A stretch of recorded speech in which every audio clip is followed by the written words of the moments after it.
Hello friend, welcome to our channel.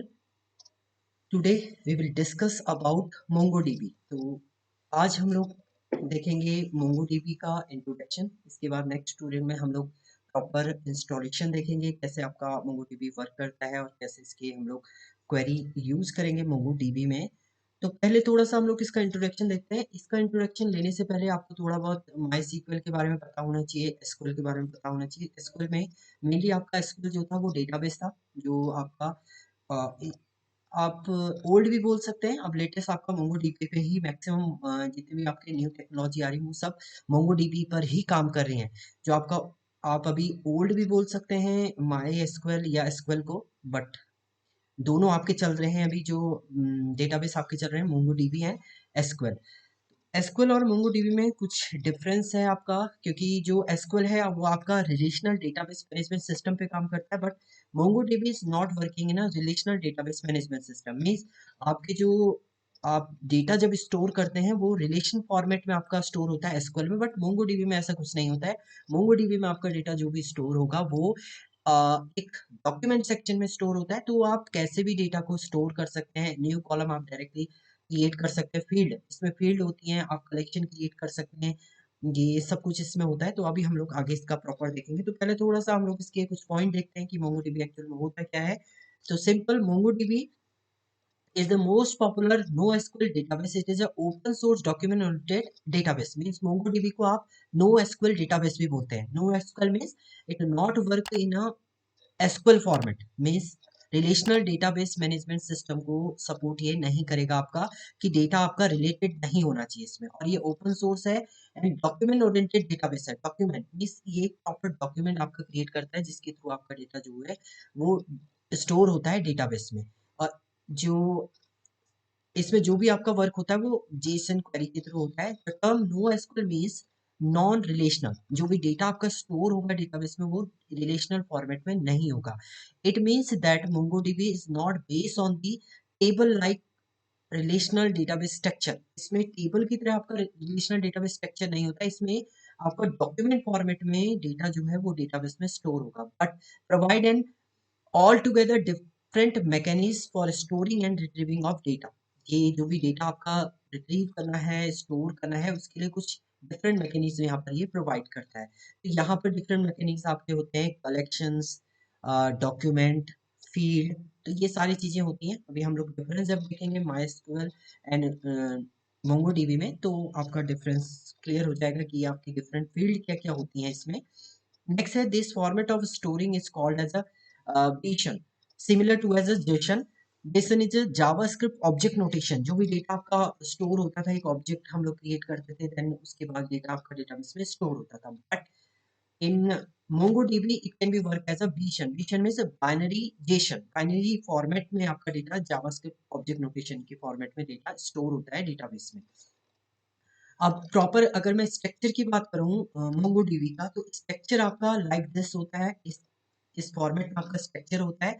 First आपका जो भी चीज बोलते हैं आपका कलेक्शन, ये डिफरेंट कलेक्शन है आपका, और ये डॉक्यूमेंट होते हैं आपके, and that is called as a field and it is a value. आप फील्ड लिखेंगे और वैल्यू को आप यहाँ पर वैल्यू राइट अप कर देंगे। Same field value field value, ये आपका फर्स्ट डॉक्यूमेंट क्रिएट हो जाएगा एंड ये डेटा आपका डेटाबेस में स्टोर हो जाएगा। तो इस टाइप से स्ट्रक्चर आपका क्रिएट होता है MongoDB में। जबकि आपका अगर MySQL में बोले तो MySQL में तो आपका स्ट्रक्चर जो है वो टेबल की फॉर्मेट में स्टोर होता है डेटा। एसक्यूएल में आप बात करें तो टेबल के फॉर्म में डेटा आपका स्टोर होता है, और जो भी डेटा आपका होता है वो रिलेटेड रहेगा। Mean all data is relational, but in MongoDB it is not relation. कैसे होता है अभी हम लोग देखेंगे आगे। नेक्स्ट आपका है what is main difference between MongoDB and SQL. तो एसक्यूएल मेन आपका रिलेशनल डेटाबेस मैनेजमेंट सिस्टम पे काम करता है, जबकि MongoDB आपका नॉन रिलेशनल डेटाबेस होता है, या आपको नो एसक्यूएल भी हम लोग बोल सकते हैं इसे। दूसरा जो आपका एसक्यूएल है वो आपकी एसक्यूएल क्वेरी पे डिपेंड करता है। इसमें जो होती है आपकी क्वेरी होती है, एसक्यूएल क्वेरी चलती है, और MongoDB में आपकी जेसन क्वेरी चलती है। जावास्क्रिप्ट ऑब्जेक्ट नोटेशन क्वेरी पे ये काम करता है आपका, इसमें जेसन क्वेरी आपकी वर्क करती है। सो प्रॉपर डिफरेंस की अगर हम बात करें तो एसक्यूएल टर्म एंड कॉन्सेप्ट है, MongoDB term and concept. SQL में जो भी आपका डेटा स्टोर होता है वो इस फॉर्मेट में होता है। मीन्स ये आपने डेटाबेस तो दोनों का आपका सेम रहेगा। डेटाबेस मीन्स आपने कोई एक डेटाबेस यहाँ पर क्रिएट किया, मान लीजिए आपने स्टूडेंट मैनेजमेंट सिस्टम एक डेटाबेस क्रिएट किया, इसके अंदर आपने टेबल क्रिएट की, एक टेबल बनाई इन एसक्यूएल में आपने टेबल बनाई, यहाँ पर आपने डिफरेंट कॉलम के नेम ले दिए, name, roll number and branch. ये आपका एसक्यूएल फॉर्मेट होता है। एसक्यूएल में जो भी डेटा आपका स्टोर होगा टेबल फॉर्मेट में स्टोर होता है। तो इसमें डेटाबेस होता है, डेटाबेस दोनों का सेम होता है, इसमें भी इसे डेटाबेस ही बोला जाता है। टेबल को एसक्यूएल में तो टेबल ही बोलते हैं, but in MongoDB it is called as a collection, just like this. It is a collection that can be collect multiple data. This first collection ये है, second collection ये है, third collection आपके होते हैं, multiple collect आप करके रख सकते हैं, तो इन्हें बोलते हैं आपका collection। कलेक्शन जो होते हैं आपके वो होते हैं आपके MongoDB में। नेक्स्ट आपका आता है रो, इसमें जो भी आप वैल्यू लिखेंगे A1 IT, तो ये तो आपकी एक रो होती है, बट इसी चीज को आपका MongoDB में बोलते हैं डॉक्यूमेंट एंड पेशन। रो जो भी होती है आपकी मीन्स ये आपका पूरा एक रो की फॉर्मेट है, इसको आपका बोलते हैं इसमें डॉक्यूमेंट सेक्शन। तो ये आपका एक डॉक्यूमेंट सेक्शन है। एंड इसके बाद जो कॉलम होते हैं वो दो कॉलम होते हैं आपके MySQL में, ये कॉलम होते हैं आपके, but in MongoDB it is called as a field. ये नेम एक फील्ड है, एज आपकी एक फील्ड है, स्टेटस आपका फील्ड है एंड ग्रुप आपका एक फील्ड है। और इसके बाद आप यहाँ पर वैल्यू एंटर करते हैं जो भी एक्चुअल इसकी वैल्यू होती है।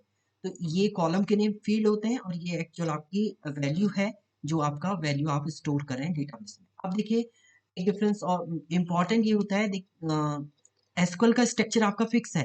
अब आप अगर यहाँ पर एलिमेंट एंटर करें, मान लीजिए मैंने नेम एंटर किया है B, roll number 2 and CS, अब मुझे यहाँ पर एड्रेस एंटर करना है, तो आप डायरेक्ट एड्रेस यहाँ पर एंटर नहीं कर सकते हैं।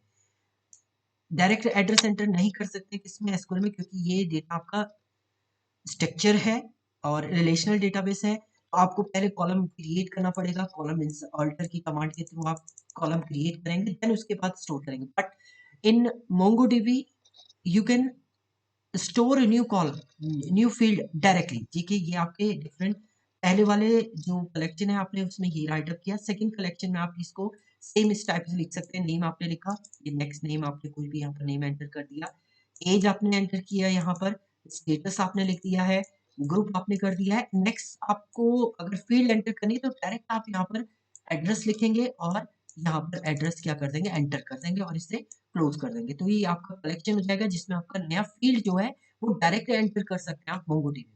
आपको पहले ये फील्ड क्रिएट करने की जरूरत नहीं है कि आप स्ट्रक्चर क्रिएट करें, बट टेबल में आपका अगर एसक्यूएल की बात करते हैं तो एसक्यूएल में आपका स्ट्रक्चर क्रिएट करना पड़ता है, उसके बाद आप उसमें एंट्री करेंगे जो भी आपको एंटर करना है। But in MongoDB you directly create its field.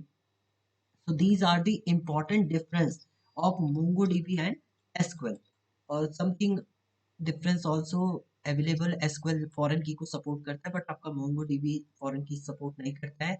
इसमें प्राइमरी की आप यूजर क्रिएट करता है, बट इन MongoDB प्राइमरी की इज ऑटोमेटिक डिफाइन, वो आपका ऑटोमेटिक डिफाइन होता है। ये हम लोग आगे देखेंगे सब कुछ। तो ये बेसिक आपका MongoDB के बारे में था। Thank you friend.